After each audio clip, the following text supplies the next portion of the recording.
রমজানে রাসূলুল্লাহ সাল্লাল্লাহু আলাইহি ওয়াসাল্লাম হাদিসের বাক্য শুরু হচ্ছে এভাবে যে আল্লাহর নবী এমনিতেই দানশীল, এমনিতেই শ্রেষ্ঠ দানশীল, কিন্তু উনি আরও বেশি মাত্রাতিরিক্ত দান করতেন কোন মাসে? রমজান। এবং আরেক হাদিসে এসেছে রাসূলুল্লাহ সাল্লাল্লাহু আলাইহি ওয়াসাল্লাম পূর্ব দিকের বাতাসের চাইতেও বেশি দান করতেন রমজান মাসে। পূর্ব দিকের বাতাস প্রকৃতিকে যতটা উপকৃত করে, মানুষকে যতটা উপকৃত করে, রাসূল সাল্লাল্লাহু আলাইহি ওয়াসাল্লামের দান তার চেয়ে বেশি উপকৃত করতে, এত বেশি পরিমাণে তিনি দান করতেন। দান করলে কি হয়? দান করার উপকার কি? এমনিতেই দান একটা ইবাদত আছে, আবার রমজানে সেটিকে বেশি করতে বলা হচ্ছে। দান করলে উপকারটা কি? দান করলে দুটো উপকার। একটা হচ্ছে তাজকিয়াতুন নফস, মানুষের অন্তর পরিষ্কার হয়, অহংকার থেকে পরিষ্কার হয়, আরেকজনের কষ্টে কষ্টিত হয়, আরেকজনের দুঃখে দুঃখিত হয়, মানুষের প্রতি সহমর্মী হয়, গীবত, হিংসা এবং অহংকার কমে যায় মানুষের অন্তর থেকে যখন আরেকজনের দুঃখে এবং কষ্টে সে তাকে দান করে, সহযোগিতা করে। এই ফিলিংসটা যখন তার মধ্যে কাজ করে, আর যখন এই ফিলিংসটা কাজ করে না, তখন তো সে অহংকারী মানুষ, সে তো হিংসুটে মানুষ। সুতরাং তার তো তাজকিয়াতুন নফস হচ্ছে না, তার অন্তর তো বিশুদ্ধ হচ্ছে না, পরিশুদ্ধ হচ্ছে না। তাহলে অন্তর বিশুদ্ধকরণের জন্য এটা খুবই জরুরি যে মানুষের কষ্ট হলেও সে তার পকেট থেকে টাকা বের করবে, এটাই তার অন্তরকে বিশুদ্ধ করবে। এই টাকাকে আল্লাহ সুবহানাহু ওয়া তাআলা নিজে নিয়ে যান নাকি? আমরা যে টাকা দান করি সেটা কি আল্লাহর কাছে পৌঁছে? কথা বলেন না যে আল্লাহর কাছে পৌঁছে? আল্লাহর কাছে তো পৌঁছে না। তাহলে আমরা যে দান করি এটা কারা খায়? আল্লাহর সৃষ্টি জীব খায়, মানুষ খায়, অসহায় মানুষেরা পায়, ইয়েতিমেরা পায়। সুতরাং আল্লাহ সুবহানাহু ওয়া তাআলা যে বারবার দানের কথা বলতেছেন, এতে আল্লাহর কোনো উপকার আছে? আল্লাহর কোনো উপকার নাই। সুতরাং দানের ইবাদতকে নিজের এন্ট্রি হিসেবে গ্রহণ করার কোনো সুযোগ নাই। দান আপনার অন্তরকে নরম করবে, দান তাজকিয়াতুন নফসে সহযোগিতা করবে, অন্তরকে বিশুদ্ধ করতে, অহংকার মুক্ত করতে, হিংসা মুক্ত করতে সহযোগিতা করবে, মানুষের দুঃখ এবং কষ্টে সহমর্মী হতে উৎসাহিত করবে। আর 2 নম্বর কি করবে দান? কিয়ামতের মাঠে মানুষের সবচেয়ে বেশি যে ইবাদতটা কাজে দিবে সেটা হচ্ছে দান। কেন দান সবচেয়ে বেশি কিয়ামতের মাঠে কাজে দিবে? আমরা কোনো ইবাদতই প্রশ্নাতীত বিশুদ্ধ করতে পারি না। মানুষের পক্ষে নির্ভুল কোনো কিছু করা খুবই কঠিন, মানুষ পারে না। আমি গ্যারেন্টি দিয়ে বলতে পারবো না যে আমার 2 রাকাত সালাতও আমি নির্ভুল আদায় করেছি। সালাতের সময় কত গোটা দুনিয়ার চিন্তা মাথায় ঢুকে যায়, কেমনে আমি দাবি করবো সালাত নির্ভুল আমি আদায় করেছি? পুরো রমজান মাস আমি নির্ভুল সিয়াম পালন করেছি, এটা আমি কেমনে বলবো?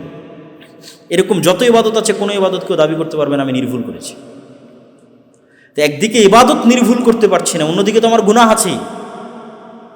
কোথায় কত মানুষের গীবত করেছি, কত মানুষের সাথে হিংসা করেছি, কার কোথায় কোন জিনিস নিয়ে নিয়েছি, কাকে 2টা কটু কথা বলেছি, কষ্ট দিয়েছি, অসংখ্য গুনাহ।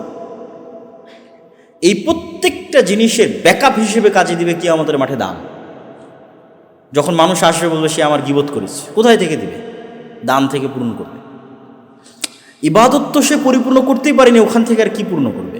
ওটা তো পরিপূর্ণ না হওয়ার কারণে আরও গুনাহ হওয়ার কথা, মানে নামাজ পূর্ণ না হওয়ার কারণে তো আরও গুনাহ হওয়ার কথা। সে তো আরও গুনাহ বাড়িয়ে রেখেছে নামাজ আদায় না করার কারণে। তাহলে তাকে সাপোর্ট দিবে কোন ইবাদত? তার এই সকল ল্যাকিংসগুলো, তার ইবাদতের ল্যাকিংস হোক আর গুনাহ হোক, এই সবগুলোর জন্য সাপোর্ট হিসেবে কাজ করবে অতিরিক্ত দান। এই জন্য রাসূলুল্লাহ সাল্লাল্লাহু আলাইহি ওয়াসাল্লাম বলেছেন তোমরা দান করে জান্নাত কিনে নাও। আল্লাহ বলেছেন যে তোমরা টাকা দিয়ে আল্লাহ সুবহানাহু ওয়া তাআলার কাছ থেকে জান্নাত কিনে নাও। তো রাসূলুল্লাহ সাল্লাল্লাহু আলাইহি ওয়াসাল্লাম রমজান মাসে প্রচুর দান করতেন। আরেকটা কি করতেন, যেটা হাদিসের মধ্যে এসেছে, যে জিবরাইল আলাইহিস সালাতু ওয়াস সালাম তাকে প্রত্যেক রমজানে পবিত্র কোরআন শোনাতেন, শুরু থেকে শেষ পর্যন্ত প্রতি রাতে পবিত্র কোরআনের মুদারাসাহ, পরস্পরকে শোনানো, দার্স। আর আমরা শুরুর থেকেই বলে আসছি যে কোরআনের সাথে রমজানের সম্পর্ক কি? ওতপ্রোত। রমজান শ্রেষ্ঠই তো কোরআনের কারণ। তাহলে যে রমজান অতিবাহিত করলো কোরআন ছাড়া, সেটা আবার রমজান নাকি? যেখানে রমজানের শ্রেষ্ঠত্বের মূল কারণ হচ্ছে এই মাসে কোরআন অবতীর্ণ হয়েছে, তা আমি পুরো রমজান পার করে দিলাম, একদিনও কোরআন হাতে নিয়ে দেখলাম না, এটা কি রমজান হলো আমার? অতএব রমজানের আরেক জরুরি, অতীব জরুরি এবং গুরুত্বপূর্ণ কাজ হচ্ছে কোরআনের সাথে কানেক্টিভিটি। আর এটাই কিন্তু আমাদের হেদায়েতের রাস্তা উন্মুক্ত করে নেবে। আমাদেরকে অল টাইম মোটিভেশন দিবে কে? কোরআন। আপনার জীবনের প্রত্যেকটা চড়াই উতরাইয়ের দিক নির্দেশনা আপনি কোরআন থেকে পাবেন, যদি আপনি নিয়মিত কোরআন পড়েন। কোরআনকে আল্লাহ সুবহানাহু ওয়া তাআলা ওভাবেই সাজিয়েছে, কোনো না কোনো কিছু আপনার সাথে রিলেট করবে, কানেক্ট করবে। এটা আপনি অটোমেটিক বুঝতে পারবেন, যে মনে হবে এই কথাটা আল্লাহ সুবহানাহু ওয়া তাআলা আমাকে এই সিচুয়েশনে আমাকেই বলতেছে, এটা আমার সিচুয়েশনের সাথে পরিপূর্ণ মিলে গেছে। তো আপনার জীবনের প্রত্যেকটা চড়াই এবং উতরায়ে কোরআন আপনাকে সঠিক পথ প্রদর্শনকারী হিসেবে কাজ করবে। এই জন্য মুসলমান কখনো কোরআন না শিখে মৃত্যুবরণ করতে পারে না, তাহলে সে নিজেকে মুসলমানই দাবি করতে পারে না। যে মুসলমান কোরআন না শিখে, কোরআন না পড়ে দুনিয়া থেকে বিদায় নিয়েছে, সে নিজেকে মুসলমান দাবি করতে পারে না। আপনি কি উত্তর দিবেন যেখানে আপনি সকল কিছু করার সুযোগ পেয়েছেন, কোরআন শেখার সুযোগ পাননি? SSC, HSC, honours, BCS, medical, everything, চাকরি বাকরি, বিয়ে শাদী, খেলাধুলা, অল সব কিছু করেছেন, শুধু কি শিখেননি? কোরআন শিখেননি। আর কি উত্তর দিবেন আপনি? সুতরাং এই রমাজান আমাদের আরেকটা মহা সুযোগ নিয়ে আসতেছে, সেটি হচ্ছে কোরআন শিক্ষা। নিজ নিজ মসজিদে কোরআন শিক্ষা আয়োজন করে নিজে কোরআন শিখেন। আয়োজন থাকলে সেখানে যুক্ত হন, আয়োজন না থাকলে নিজে আয়োজন করেন। কিন্তু রমজানে কোরআন শিখতে হবে। আর আলহামদুলিল্লাহ, যারা কোরআন পারেন, মাশাআল্লাহ, আলহামদুলিল্লাহ, আপনি কোরআন পড়ে শেষ করে দিবেন। রমজানের প্রতিদিন কোরআনের জন্য একটা অংশ রাখবেন, যে সময়ই হোক। যদিও আমরা রুটিনে আলোচনা করব, আমাদের একটা পরামর্শ যে কোন সময় ভালো হয়, কিছুক্ষণ পরে। তাহলে কোরআনের জন্য একটা অংশ আমাদের রাখতেই হবে। আর যারা কোরআন বুঝেন, মানে আরবি বুঝে কোরআনের অনুবাদ বুঝতে পারেন, অথবা কোরআনের তাফসির এবং অনুবাদ পড়ার অভ্যাস আছে, তাদের জন্য তো আলহামদুলিল্লাহ আরও সুখবর যে আপনারা অবশ্যই কোরআন বুঝে পড়ার চেষ্টা করুন। তাহলে আপনি আরও অনেক শিক্ষা আপনার জীবনের জন্য, ভবিষ্যৎ জীবনের জন্য কোরআন থেকে পেয়ে যাবেন। এটি আল্লাহ সুবহানাহু ওয়া তাআলার বাণী। এই কিতাবের গুরুত্ব কত জানেন? রাসূলুল্লাহ সাল্লাল্লাহু আলাইহি ওয়াসাল্লাম বলছেন, ইন্নাল্লাহা ইয়াদউ বিহাদাল কিতাবি আকওয়ামান। আল্লাহ সুবহানাহু ওয়া তাআলা এই কিতাবের মাধ্যমে আমার উম্মতের একদল অংশকে উন্নতির সর্বোচ্চ শিখরে পৌঁছে দিয়েছেন, আর আমার উম্মতের একদল অংশকে সর্বনিম্ন স্তরে নামিয়ে দিয়েছেন। অনেক ভয়ঙ্কর কথা যে কোরআনের কারণে আবু বকর, ওমর, উসমান, আলী, খালিদ ইবনে ওয়ালিদ, আমর ইবনে আস, তারা সমগ্র পৃথিবী, রোমান এম্পায়ার এবং পারস্য এম্পায়ার তাদের পায়ের নিচে মিশে গেছে। আর আজকে ওই কোরআনের কারণেই আমরা মাজলুম, আমরা অপমানিত, আমরা লাঞ্ছিত। পার্থক্য কি? কোরআনের কারণে কেন? তারা কোরআনকে মূল্যায়ন করেছিল এই কারণে, আর আমরা কোরআনকে অবমূল্যায়ন করেছি এই কারণে। এটি রাসূলুল্লাহ সাল্লাল্লাহু আলাইহি ওয়াসাল্লাম বলেছেন যে আমাদের পৃথিবীতে আমাদের ভাগ্যের চাকা নির্ভর করবে কোরআনের মূল্য আমাদের কাছে কেমন তার উপর। কোরআনের মূল্য আমার ব্যক্তি জীবনে কেমন, কোরআনের মূল্য আমার পরিবারে কেমন, কোরআনের মূল্য আমার সমাজে কেমন, কোরআনের মূল্য আমার রাষ্ট্রে কেমন, এটার উপর নির্ভর করবে মুসলিম জাতির সামগ্রিক ভাগ্য, সামগ্রিক ভাগ্যের চাকা। কোরআনের মূল্য যেমন, মুসলিম জাতির ভাগ্য তেমন। কোরআনের মূল্য কেমন মুসলমানদের কাছে? মায়ানমারের রোহিঙ্গাদের মূল্য কেমন দেখেন, ইসরায়েলের কাছে ফিলিস্তিনিদের মূল্য কেমন দেখেন, ইন্ডিয়ানদের কাছে বাংলাদেশিদের মূল্য কেমন দেখেন। ঠিক ওই পরিমাণ মূল্য কোরআনের মুসলমানদের কাছে। ওইভাবে ভাগ্যের চাকা ঘুরতেছে। আর ওমর ইবনুল খাত্তাবের মূল্য পারস্য রোমান এম্পায়ারের কাছে কেমন ছিল কল্পনা করেন তো। ওমর ইবনুল খাত্তাবের কাছে কোরআনের মূল্য এরকম ছিল। তো ওমর ইবনুল খাত্তাব এবং তার সঙ্গী সাথী সাহাবায়ে কেরাম কোরআনকে যেমন মূল্য দিয়েছে, পৃথিবীতে তাদের তেমন দাপট প্রতিষ্ঠিত হয়েছে। আর আমরা কোরআনকে যেমন মূল্য দিয়েছি, পৃথিবীতে আমরা সেই অবস্থায় আছি জাতিগতভাবে। এটি রাসূলুল্লাহ সাল্লাল্লাহু আলাইহি ওয়াসাল্লামের হাদিসের আমি আপনাদের সামনে অনুবাদ করতেছি।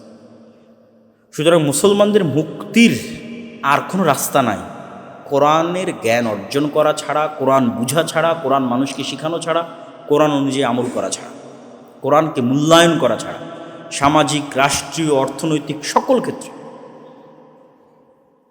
তাহলে এই রমজান মাস আমাদের জন্য কোরআনকে মূল্যায়নের মাস এবং কোরআন শিখার মাস। সম্মানিত উপস্থিতি, আমরা সরাসরি এবার একটা সংক্ষিপ্ত রুটিন আপনাদের সামনে তুলে ধরে আমি আমার বক্তব্যের শেষের দিকে চলে যাব।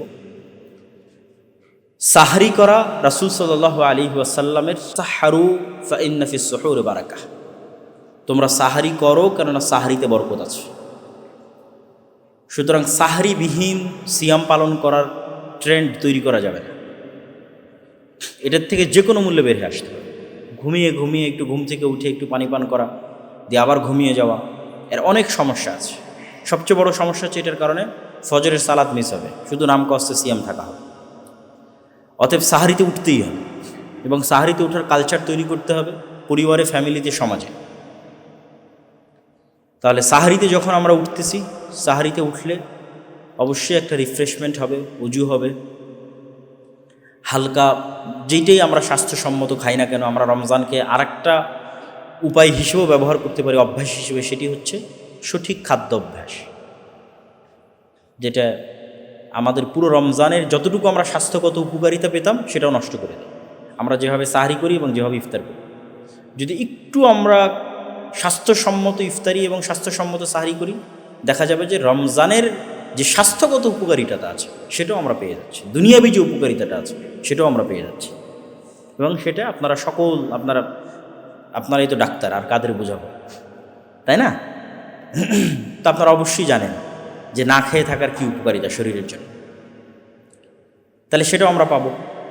সাহারি করার পর আমরা অবশ্যই উজু করে, যেহেতু আমরা সিদ্ধান্ত নিচ্ছি যে 30 দিন আমরা চ্যালেঞ্জ হিসেবে নেব 5 ওয়াক্ত সালাত জামাতে আদায় করার, সেহেতু অবশ্যই আমরা জামাতের সালাতের প্রস্তুতি নিব এবং সালাত জামাতে আদায়ের চেষ্টা করব। আর মসজিদের প্রবেশ করলে অবশ্যই মসজিদের একটা সুন্নাত হচ্ছে মসজিদে 2 রাকাত সালাত আদায় করে বসা। 2 রাকাত সালাত আদায় না করে বসা ঠিক নয়।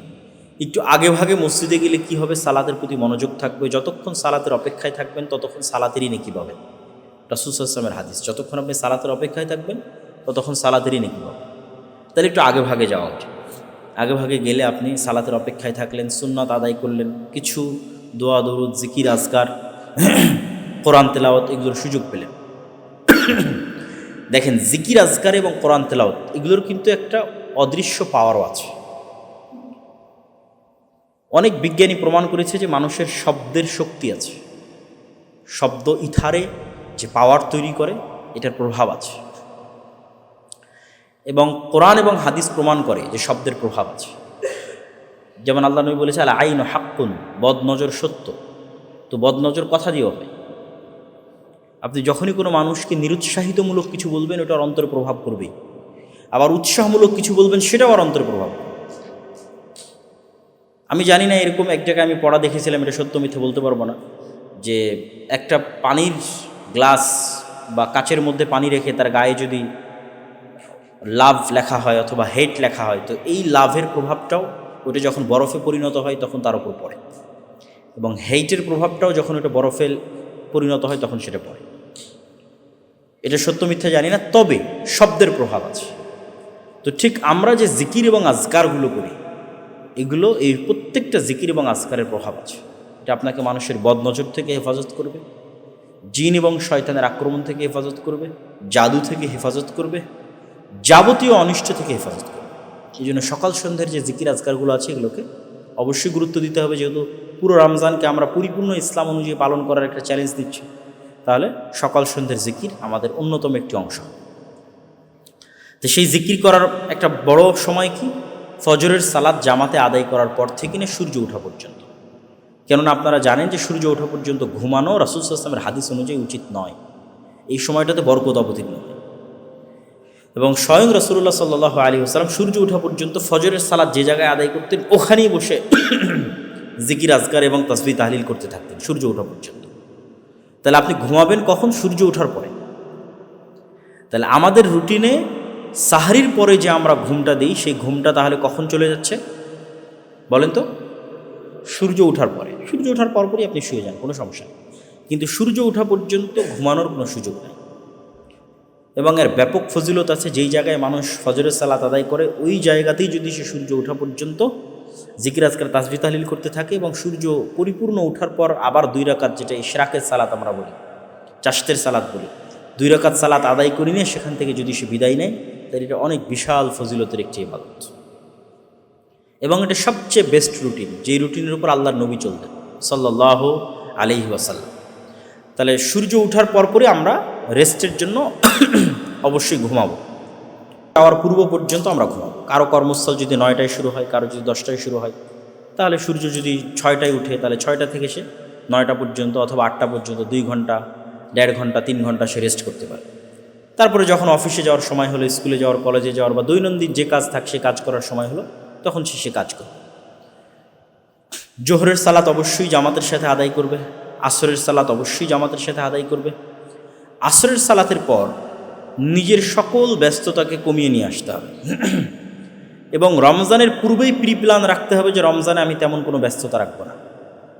এটা রমজানের আগেই রমজানের প্রস্তুতি হবে যে রমজানে আমার বড় কোনো ধরনের ব্যস্ততা থাকবে, ইমার্জেন্সি জরুরি ছাড়া। রমজানে আমার ইম্পর্টেন্ট হচ্ছে ইবাদত আল্লাহ সুবহানাহু ওয়া তাআলা। তাহলে আসরের পর নিজেকে পরিপূর্ণ গুটিয়ে নিয়ে আসতে, পরিপূর্ণ গুটিয়ে নিয়ে আসার পর একদম ইফতার পর্যন্ত এই সময়টাকে সবচেয়ে প্রোডাক্টিভ ওয়েতে ব্যয় করতে হবে। তাহলে একবার গেল ফজরের পর, ফজরের সালাতের পর সূর্য ওঠা পর্যন্ত, আর একবার আসরের সালাত থেকে ইফতার পর্যন্ত। এই 2টা সময় আমরা কোরআনের জন্য দিতে পারি, জিকির আজকারের জন্যও দিতে পারি, সকাল সন্ধ্যার যে জিকির আজকার আছে সেই জিকির আজকারের জন্য দিতে পারি, জ্ঞান অর্জনের জন্য দিতে পারি। আমার যেটা ভালো মনে হবে, সুযোগ সুবিধা মতো হবে সেটা করতে হবে এবং করব। তবে অবশ্যই এই 2টা সময় আমাদেরকে বেঁধে ফেলতে হবে যে আমি ফজরের পর থেকে সূর্য ওঠা পর্যন্ত সময়কে কাজে লাগাবো, আসরের পর থেকে ইফতারি পর্যন্ত এই সময়কে কাজে লাগাবো। ইফতারির সময় আমাদের আরেকটা ট্রেন্ড চেষ্টা করতে হবে চালু করার, সেটা হচ্ছে প্রচুর পরিমাণে অন্য মানুষকে ইফতারি করানো। যদি প্রতিদিন করাতে গিয়ে সময় নষ্ট হয়, অন্তত রমজানে 1 দিন, 2 দিন, 3 দিন ইফতারি করানোর মাধ্যমে, ওই যে আমি বলেছি তাজকিয়াতুন নফস, আপনি যত বেশি পরিমাণে মানুষকে খাওয়াবেন, যত বেশি পরিমাণে মানুষকে দিবেন, আপনার অন্তর তত নরম হবে, তত অহংকার মুক্ত হবে, তত হিংসা মুক্ত হবে। এই জন্য রাসূলুল্লাহ সাল্লাল্লাহু আলাইহি ওয়াসাল্লামকে যখন জিজ্ঞেস করা হলো আইয়ুল ইসলামে খায়র, ইসলামের সর্বশ্রেষ্ঠ ইবাদত কোনটা, আপনি বলেন সর্বশ্রেষ্ঠ আমল কোনটা? আল্লাহ নবী বললেন সর্বশ্রেষ্ঠ আমল হচ্ছে মানুষকে খাওয়ানো। বলেন আল্লাহু আকবার। মানুষকে খাওয়ানো হচ্ছে সর্বশ্রেষ্ঠ, মানুষকে সালাম দেওয়া, মানুষকে খাওয়ানো। আর ইফতার, সিয়াম পালনকারীকে ইফতার করালে তো আপনি তার সিয়ামের সমানই নেকি পাবেন। এটিও রাসূল সাল্লাল্লাহু আলাইহি ওয়াসাল্লামের হাদিস। তাহলে ইফতারে আরেকটা জিনিস যুক্ত করতে হবে, মানুষকে ইফতার করা। ইফতারের পর আমরা জামাতের সাথে মাগরিবের সালাত আদায় করলাম। মাগরিবের সালাতের পর এখানে হালকা বিশ্রাম নিতে পারি আমরা, অথবা কোনো প্রয়োজনীয় যদি কাজ থাকে সেই প্রয়োজনীয় কাজ করতে পারি। এবার ইশারের সালাত জামাতে আদায় হয়। ইশারের সালাত জামাতে আদায় হওয়ার পর 2 ধরনের মানুষের জন্য 2 ধরনের নির্দেশনা। ইশারের সালাত জামাতে আদায় হওয়ার পর 2 ধরনের মানুষের জন্য 2 ধরনের নির্দেশনা। যার কনফিডেন্স নিজের উপর আছে যে সে রাতে উঠে তাহাজ্জুদের সালাত আদায় করতে পারবে, তার জন্য নির্দেশনা হচ্ছে সে জামাতে তারাবির সালাত আদায় না করে এসে ঘুমিয়ে যাবে। যার কনফিডেন্স আছে এবং যার অভ্যাস আছে তাহাজ্জুদের সালাত আদায় করার, সে ইশার সালাত জামাতে আদায় করে এসে ঘুমিয়ে যাবে। ঘুমিয়ে গেছে এবং তাহাজ্জুদের সালাতের অভ্যাস আছে, সেহেতু সে সাহারির জন্য যে উঠবে ওই উঠাটা আরও 1-2 ঘন্টা আগে উঠবে, 3টার সময় উঠবে, 2:30টার সময় উঠবে। উঠে সে মূলত রাতের সালাত শুরু করবে, কিয়ামুল লাইল, যেটাকে আমরা তারাবি বলছি, যেটাকে আমরা তাহাজ্জুদ বলছি। একাই নির্জন ঘরে সে আল্লাহ সুবহানাহু ওয়া তাআলার ইবাদত করবে, আল্লাহ সুবহানাহু ওয়া তাআলার কোরআন পড়বে, আল্লাহ সুবহানাহু ওয়া তাআলার কাছে নিজের গুনাহের জন্য কাঁদবে অঝোর ধারায়, এবং কাদার মাধ্যমে নিজের অন্তরকে হালকা করবে, নিজের অন্তরকে রিফ্রেশ করবে, নিজের অন্তরের কথা এটি শুনে দেখবে, তার রুহের কষ্ট শুনে দেখবে সে কত জুলম করেছে তার রুহের উপর। ইন্নী যালামতু নাফসি যুলমান কাসীরা, অনেক জুলম করেছি আমরা, কিন্তু কোনোদিন কিন্তু আমাদের রুহকে আমরা টাইম দিইনি। কেন? আমরা কানেক্টেড আছি সোসাইটির সাথে, বন্ধু বান্ধবের সাথে, আত্মীয় স্বজনের সাথে, মোবাইলের সাথে। কিন্তু যখনই রাতে নির্জনে একাই উঠবো এবং আল্লাহ সুবহানাহু ওয়া তাআলার কাছে দোয়া করব, দোয়া করতে হবে, দোয়া পাওয়ার তৈরি করে। আপনাকে দোয়াতে চাইতে হবে যে হে আল্লাহ, রমজান আপনি আমাকে পরিপূর্ণভাবে আপনার সাথে থাকার তৌফিক দেন, আপনি আপনার রহমত থেকে আমাকে বিতাড়িত করিয়েন না, আপনি আমাকে অভিশপ্তদের অন্তর্ভুক্ত করিয়েন না, আপনার থেকে দূরে রাখিয়েন না, আপনার সাথে যেন কানেক্টেড থাকতে পারি সেই তৌফিক দান করেন। এই দোয়াগুলো যখন মানুষ করবে এগুলোর প্রভাব তৈরি হয় অন্তরে। অতএব দোয়া করতে হবে। আর যদি আপনার নিজের উপর কনফিডেন্স না থাকে, অভ্যাস না থাকে যে আমি ঘুমিয়ে গেলে তো আর উঠতে পারবো না, তবে অবশ্যই এটারও একটা চ্যালেঞ্জ আমাদের নেওয়া উচিত। রাতের সালাত রাতে জেগে উঠে আদায় করার চেষ্টা করতে করতে অভ্যাসে তৈরি হয়। তারপরেও যদি মনে হয় না হচ্ছে না, তাহলে অবশ্যই জামাতের সাথে তারাবির সালাত আদায় করবেন। জামাতের সাথে তারাবির সালাত আদায় করবেন এবং তারাবির সালাতের মধ্যে, তারাবির সালাতের শেষে একটু দোয়া করার, নিজে একা একই ব্যক্তিগতভাবে আল্লাহ সুবহানাহু ওয়া তাআলার সাথে কথা বলার অভ্যাস তৈরি করতে হবে। এবং যখনই আপনি একা একই আল্লাহ সুবহানাহু ওয়া তাআলার সাথে কথা বলা শুরু করবেন, আপনি আপনার অন্তরে ব্যাপক পরিবর্তন দেখতে পাবেন। দোয়া না করাটাও একটা অনেক বড় অহংকার। দোয়া না করাটাও আল্লাহর রহমত থেকে দূরে চলে যাওয়ার আলামত। যে আল্লাহ আপনাকে দোয়া করারই তৌফিক দেয় না, আপনি কিসের মুসলমান? আপনি হতভাগা। তাহলে আমরা কি বললাম? যে এশার সালাতের পর দুই ধরনের মানুষের জন্য দুইটা রুটিন। যে পারবে সে এশার সালাত করে ঘুমিয়ে যাবে, রাতে উঠে একা একই তারাবি তাহাজ্জুদের সালাত আদায় করবে এবং আল্লাহ সুবহানাহু ওয়া তাআলার কাছে দোয়া করবে। যে পারবে না সে জামাতের সাথে তারাবির সালাত আদায় করবে। আর মূল সময় হচ্ছে ফজরের পর থেকে নিয়ে সূর্য ওঠা পর্যন্ত, আসরের পর থেকে নিয়ে ইফতারি পর্যন্ত। এই দুইটা সময় আমাদের জিকির আজকার এবং কোরআন তেলাওয়াতের জন্য সীমাবদ্ধ রাখতে হবে, জ্ঞান অর্জনের জন্য সীমাবদ্ধ রাখতে হবে। আল্লাহ সুবহানাহু ওয়া তাআলা আমাদের পুরো রমজানকে প্রোডাক্টিভভাবে অতিক্রম করার তৌফিক দান করুক, আল্লাহুম্মা আমিন। আমাদের সবাইকে, আপনাদের সকলকে, যারা এখানে উপস্থিত ছিলেন, আয়োজন করেছেন, সকলকে এবং রমাজানের এক রমাজান থেকে আর এক রমাজান, কেউ যদি এক রমাজান ভালোভাবে আদায় করে, তার ঠিক এক বছর পর আর এক রমাজানও যদি ভালোভাবে আদায় করে, তাহলে এই দুই রমাজানের মধ্যবর্তী পুরো বছরের সকল গুনাহ মাফ হয়ে যাবে। যদি কাবিরা গুনাহ না করে, বড় কোনো কাবিরা গুনাহে লিপ্ত না হয়, তাহলে সকল সগীরা গুনাহ মাফ হয়। তাহলে আমরা একটা দেখলাম যে একটা রমাজান ভালোভাবে পালন করলে অতীতের সকল গুনাহ মাফ হওয়ার সুযোগ, আর একটা দেখলাম এক রমাজান থেকে আর এক রমাজান মাফ হওয়ার সুযোগ। রমাজান মাসে উমরা। আব্দুল্লাহ ইবনে আব্বাস রাদিয়াল্লাহু তাআলা থেকে বর্ণিত, তিনি বলেন রাসূলুল্লাহ সাল্লাল্লাহু আলাইহি ওয়াসাল্লাম বলেছেন, উমরাতুন ফি রমাদান তা'দিলু হাজ্জাতান। রমাজান মাসে উমরা করা একটি কবুল হজ করার সমান নাকি। তাহলে রমাজান মাসে প্রতিটা আমলের গুরুত্ব এবং প্রতিটা আমলের নেকি কিন্তু বেড়ে যাচ্ছে আল্লাহ সুবহানাহু ওয়া তাআলার দয়া এবং আল্লাহ সুবহানাহু ওয়া তাআলার রহমতের কারণে।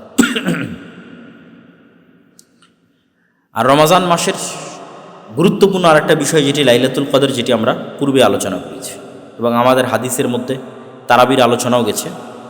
এবং রমাজান মাসের আরেকটি ইবাদত হচ্ছে ইতিকাফ। আন্না নবী সাল্লাল্লাহু আলাইহি ওয়াসাল্লাম কানা ইয়াতাকিফুল আশরাল আওয়াখির মিন রমাদান হাত্তা তাওয়াফাহুল্লাহ। আল্লাহর নবী সমগ্র জীবনে সব সময় রমাজানের শেষ দশকে মসজিদে ইতিকাফ করতেন, এমনকি মৃত্যু পর্যন্ত তিনি তার এই আমল বহাল রেখেছিলেন। ইতিকাফ করার দ্বারা উপকারিতা কি? ইতিকাফা মানে নিজেকে আবদ্ধ করে নেওয়া, সীমাবদ্ধ করে নেওয়া। আজকের যুগে আমাদের কাছে সকল ফিতনার মূল একটা অন্যতম মাধ্যম হচ্ছে ইন্টারনেট, সোশ্যাল মিডিয়া। কেউ যদি ইতিকাফে যায় মসজিদে, কিন্তু সে মোবাইলের ইন্টারনেটের সাথে কানেক্টেড, ফেসবুকের সাথে কানেক্টেড, টুইটারের সাথে কানেক্টেড, তাহলে সে কি ইতিকাফে আছে? ইতিকাফে নাই। কেন? সে তো চায়ের স্টলে আসে, চায়ের আড্ডায় আছে। এটা তো আধুনিক চায়ের স্টল, যেখানে আড্ডা হচ্ছে ভার্চুয়ালি।